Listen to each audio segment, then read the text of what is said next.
Hi there, and welcome to my new YouTube channel, AuthorTube, WriterTube. Today's video is going to be about refocusing your writing career and creating a flexible roadmap. I led into this with my very first video, BitChalk, which I have a link to down below in the description. I hope you had time to comment and to get to know me a little bit better and to learn some new ways to get yourself motivated to write, which is not always easy to do.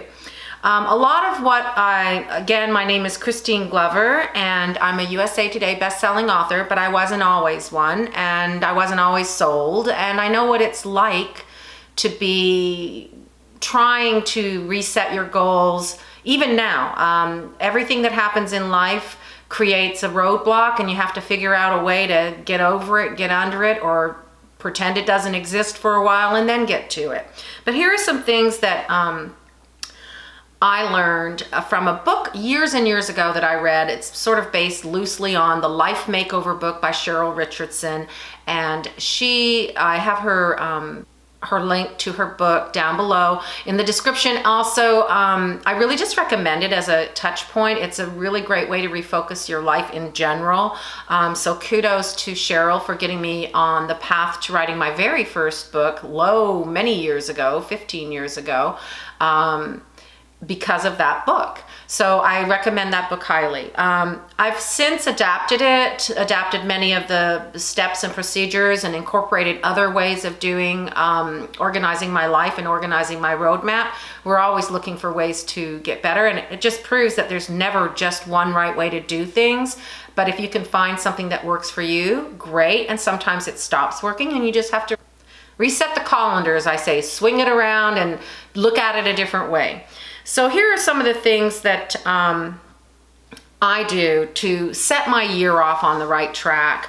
One of the things that you might want to do is sit down and write before you start setting goals. Look at what you've already accomplished, big or small. I mean, the first year that I did this, one of my accomplishments was I drove my kid to school every day, and I then had time to do things for myself. I didn't have a writing career then. I had never even written when I first started doing this.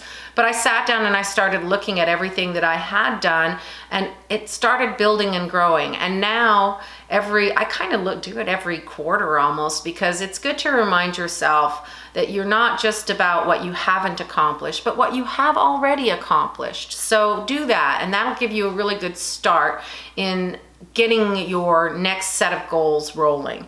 One of the things that a lot of people recommend is to develop a mission statement that kind of sets the tone for your year. Other people just like words. I've done both this year, and it's been a lot of fun. One of the things that I've done this year is I've incorporated some things that I learned at a really awesome conference, and that was to decide how I wanted to reach my readers and what my mission was, not just for writing books, but also for what the real purpose of my writing was. So my mission statement this year is: the purpose of my writing is to create worlds where people are empowered and good triumphs over evil and love always wins in the end. Because of course, I'm a romance author, and I write contemporary romance, and I write action-filled romance, romantic suspense. I have books out in the Brotherhood Protectors world with Elle James, who is a phenomenal person, wonderful world, and I just love writing for her world. It's one of the few things that have given me such great pleasure, even on the lowest of days. And in fact, it inspired me to start my own action adventure world. So kudos to Elle James, and I'm going to send a link down below so you can go see what she's all about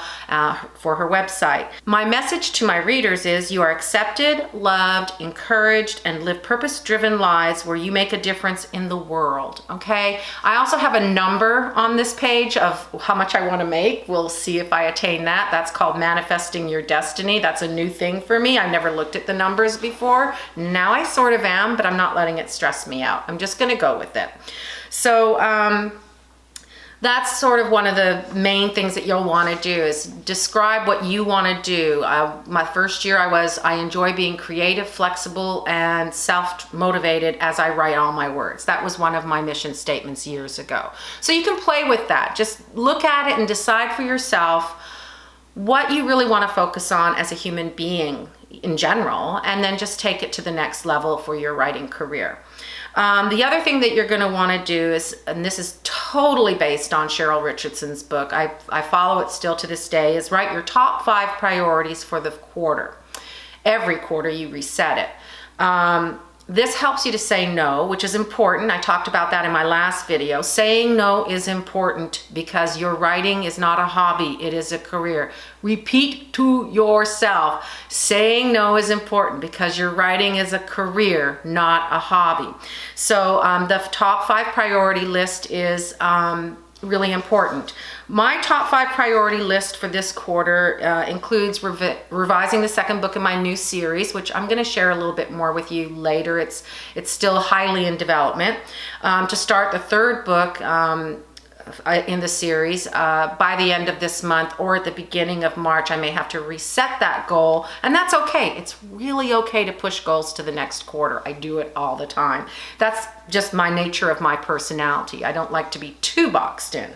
My other one is to prepare for the release of Covert Seduction, the 1st book in the series, which is coming out March 31st. And I've already taken some steps towards making that happen. And my 5th one is to brainstorm a couple of new stories with my critique partners, one for the Brotherhood Protectors world, and one for my own world. And I also have some work to do regarding a rebranding in the future. So that's going to go probably into next quarter, but I've sort of started tickling around with it lately. So that's a really important thing to do. Set your top 5, and it can be adjusted. You know, I look at it, I print it out, I stick it next to my calendar, I check off what I've got done, and it just helps me to stay focused. And then when the next quarter rolls around, or you can make it a monthly thing if you wanted, when the next quarter rolls around, you just reset again and you look at what's most important for those next 3 months. Since this really amazing conference I went to, Romance Author Mastermind, held by Skye Warren, I have now got a whiteboard with my quarter mapped out in Post-it notes, and by week and by quarter, and then moving over to the next quarter. I really like it. It's kind of a cool technique. I'll see if I can get a video of that at some point in the future so you can get a feel for what my crazy world is like. I have a whole section for just home stuff. Hello, I moved and it was across the country. I also have a set stuff for my writing priorities. I also have an editing business with one of my partners, writing partners, and so I have a section for that, and I have a section for everything that has to do with the business of writing, which is a lot.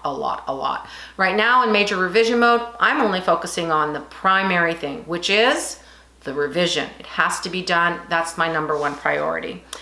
Then my final thing to you is you're still going to come across roadblocks, and in my first video, I kind of covered how to dig out of distraction, and you can check back to that video, button chair, hands-on keys, BitChalk, so you can maybe get some tips for getting yourself into the chair and then staying in the chair. It's really hard sometimes, and we just occasionally need a boost. So I really appreciate you watching this video, and I hope you liked it. If you did, give me a thumbs up. I'm trying to build a little fun thing here. If you have any suggestions yourself for what's worked for you, please share them with me in the comments. I like learning new things. It's one of my strengths is learning. So I would love to hear from you, and I will comment back. I hope you enjoyed the video, and that you become part of my subscriber group. And next time you see me, we'll be talking about my favorite go-to writing craft books, another way to keep yourself focused on your career, and I can't wait to share those with you. Thanks, bye, and happy writing.